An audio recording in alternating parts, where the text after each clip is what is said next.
August 1966. Two men are found dead on a hill in Brazil. No blood, no wounds, no obvious cause of death. They are lying side by side, dressed neatly in suits and waterproof coats. Over their eyes are strange homemade lead masks. Beside them sits an empty water bottle and a notebook containing a message nobody has ever been able to fully explain. The note reads, 1630 be at the agreed place. 1830 swallow capsules after effect. Protect metals, wait for mask signal. What capsules? What signal? And what exactly were they waiting for? More than 60 years later, nobody knows. This is the lead masks case. The two men were Manuel Pereira de Cruz and Miguel José Viana. Both were electronic technicians from Campos dos Goitacazes, a city in Brazil. On August 17, 1966, they told their families they were leaving on a work-related trip. Nothing about the day seemed unusual.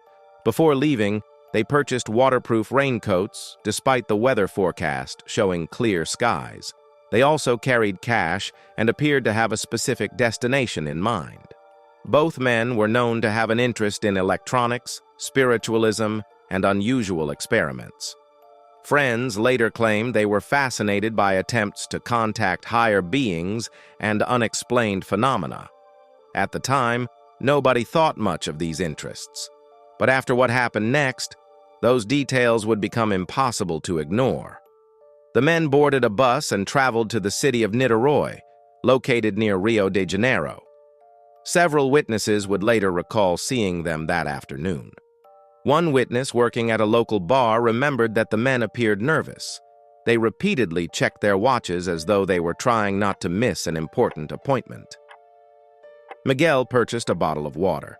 Then, after checking his watch one more time, the two men left.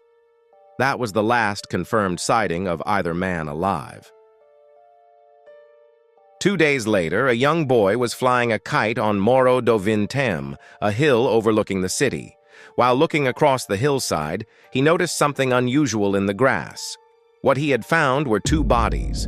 Police soon arrived at the scene. What they discovered only deepened the mystery. Manuel and Miguel were lying side by side on the slope. Both were fully dressed. Both were wearing waterproof coats. And over their eyes were crude lead masks. The masks appeared homemade. They covered the eyes but had no openings to see through. Investigators later noted that the masks resembled protective equipment sometimes used to shield the eyes from radiation or bright flashes of light. But there was no obvious reason for the men to be wearing them. There were no signs of struggle, no footprints suggesting a fight, no evidence that anyone had attacked them. Their bodies showed no visible injuries, no gunshot wounds, no stab wounds, no signs of violence whatsoever. Nearby, investigators found an empty water bottle. They also found towels placed near the bodies. Nothing appeared stolen, nothing appeared disturbed. And then police found the item that would make the case famous: a small notebook. Inside was a short handwritten message, a message that would puzzle investigators for decades. The note contained a set of instructions. It read, 1630, be at the agreed place. 1830, swallow capsules after effect, protect metals, wait for mask signal. That was it.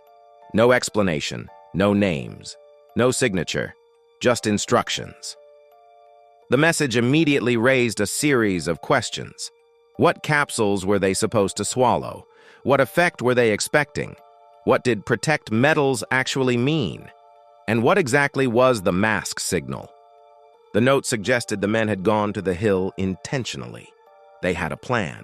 They were following instructions, and they appeared to be waiting for something. But what? Nobody knew. Police launched an investigation, hoping the autopsy would reveal answers. Instead, it created even more confusion. By the time toxicology testing was performed, the bodies had decomposed too much for reliable results. No poison was confirmed, no drugs were identified, and no official cause of death could be established. The capsules mentioned in the note were never found.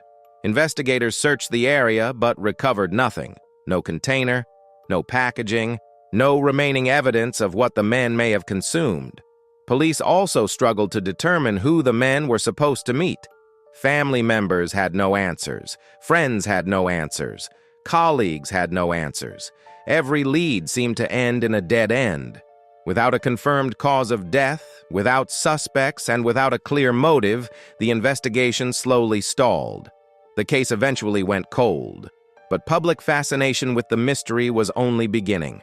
Over the years, countless theories have attempted to explain what happened on Morro do Vintém.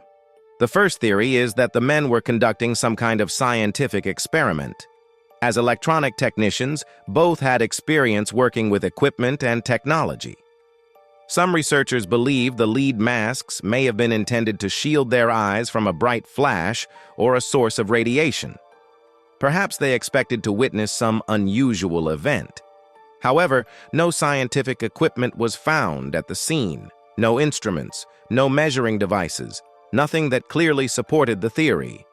Another possibility is that the men were poisoned by whatever was inside the capsules mentioned in the note. If they willingly consumed an unknown substance as part of an experiment or ritual, it may have caused their deaths.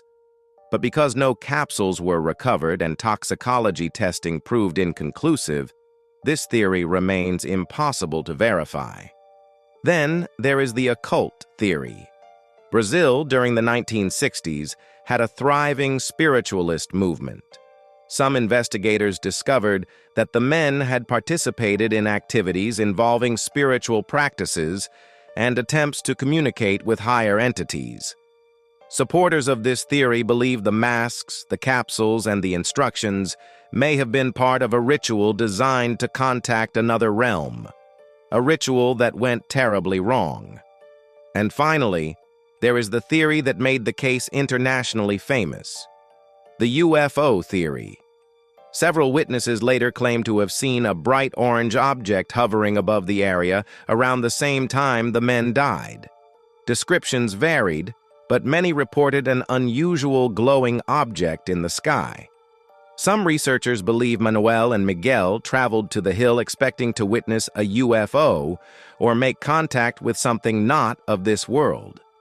The lead masks, according to this theory, may have been intended to protect their eyes from a powerful flash of light. Skeptics argue there is no evidence connecting the sightings to the deaths. Believers disagree. To this day, the UFO explanation remains one of the most discussed aspects of the case. More than 60 years later, the lead masks case remains unsolved. No confirmed cause of death, no confirmed motive, no explanation for the note, no explanation for the masks. Just two men who climbed a hill, followed a mysterious set of instructions, and never came back. Whatever they were waiting for, they never left that hill to tell anyone about it. And that is what makes this case so unsettling. The mystery isn't just how they died, it's what they believed would happen when they got there. What do you think happened on Morro do Vintém? Was it a failed experiment? A tragic mistake? A crime that was never solved? Or something far stranger? Let me know your theory in the comments below. If you enjoy mysteries that still have no answers, subscribe to Shadow Archive and turn on notifications. New mysteries every week. And until next time, stay curious.